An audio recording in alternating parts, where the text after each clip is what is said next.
मेरा नाम कमलजीत सिंह हेर है। मेरा मुक्तसर के कोले पिंड है सोहणगढ़ रत्तेवाला।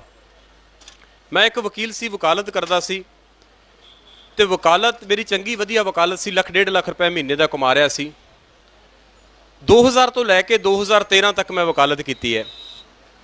उस तो बाद मैं वकालत छड्डती। वकालत छड्ड के मैं खेती के बदलवें मॉडल ते काम करना शुरू किया। वो बहुत वड्डा सवाल तुहाडे सब दे मन दे विच होऊगा कि एडा कमला क्यों होया सीगा, लख 1.5 लाख रुपए महीने की वकालत छड्ड के क्यों खेती दे विच टक्करां मारन लग पिया। साथियों, जदों मैं वकालत करदा सी तां मैनूं हौली हौली समझ बनी। मेरा कुछ संपर्क होया मेरे गुरु डॉक्टर ओम प्रकाश रुपेला जी नाल। उन्हां तों समझ बनी, उन्हां तों सिੱਖਿਆ कि खेती दे विच जिहड़ा असीं मॉडल अडॉप्ट कर लिया ना, जिहड़ा खेती दा असीं ढंग तरीका अपना लिया, वो मॉडल बड़ा गलत है। उस मॉडल की उम्र बड़ी थोड़ी है। उस मॉडल की उम्र जो मॉडल ये लागू किया सी उदों ही कहा गया सी कि इसकी उम्र बहुत थोड़ी है, इस मॉडल ने फेल हो जाना है। मैं थोड़ा जिहा इतिहास वाल जाऊँगा, तुहानूं दस्सण दी समझाउण दी कोशिश करूँगा।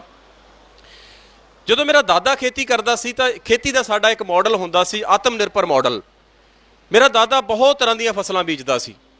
उस समय MSP नहीं हुंदा सी, सरकारी खरीद नहीं हुंदी सी। उस समय वो सारियां फसलां जो उगाउंदा सी, वो सारियां फसलां पिंड दे विच ही सेल हो जांदियां सी। पिंड दे विच ही उहदियां जिहड़ियां हैगियां वरतियां जांदियां सी, जां वो अपनी वरतों तो वधा जिहड़ा समान सीगा उहनूं शहर वेच दिंदा सी।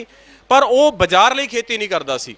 वो खेती दा मॉडल आत्म निर्भर मॉडल सी, अपने लिए खेती करदा सी। उस मॉडल दे विच किसान आत्म निर्भर सी। जदों साडा देश आज़ाद होया, साडी पापूलेशन वधी, आबादी साडी वधी, तां उस समय साडी देश की सरकार नूं अनाज की लोड़ सी।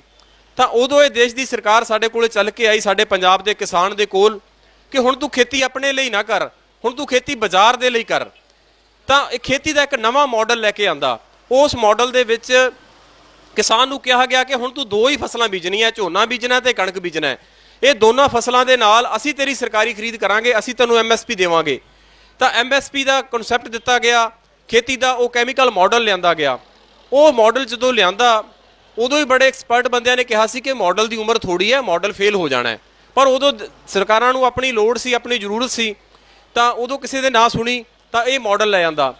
ये मॉडल जिहड़ा सी, इहदी जदों मैनूं समझ लगी कि मॉडल ने फेल होना है, इहदी मॉडल की उम्र बहुत थोड़ी है, तो जदों यह मॉडल की समझ बनी कि मॉडल की उम्र थोड़ी है, तो मैं वो बदलवें मॉडल पर काम करना शुरू किया। मैं अपनी वकालत छड्डती। वकालत छड्ड के मैं जिहड़ा है 20 एकड़ दे विच एक बदलवें मॉडल पर काम शुरू किया, जिहदे विच मेरे कोल टोटल जिहड़ा है 20 एकड़ दे विच 50 के करीब फसलां हो जांदियां। उत्थे जिहड़ियां है 40 के करीब किस्म के फ्रूट प्लांट्स हैगे आ। तो एक अल्टरनेटिव बदलवां मॉडल खड़ा करन दे विच काफ़ी संघर्ष भी करना पिया, पर अल्टीमेटली उन्होंने खड़ा करने दे विच असीं कामयाब होए हैं। तो उस बदलवें मॉडल ते सानूं वापस आउणा पैना है। जिहड़ा प्रेजेंट खेती का क्राइसिस हैगा, ये संकट मॉडल का संकट है। वो सानूं बदलवां मॉडल जिहड़ा है खेती का वो लियाउणा पैना है। उही एकमात्र रस्ता है, इहदे तो इलावा होर कोई रस्ता नहीं है। सो इन्ना कहंदा होया मैं खिमा दा जाचक हां। वाहिगुरू जी का खालसा, वाहिगुरू जी की फतेह।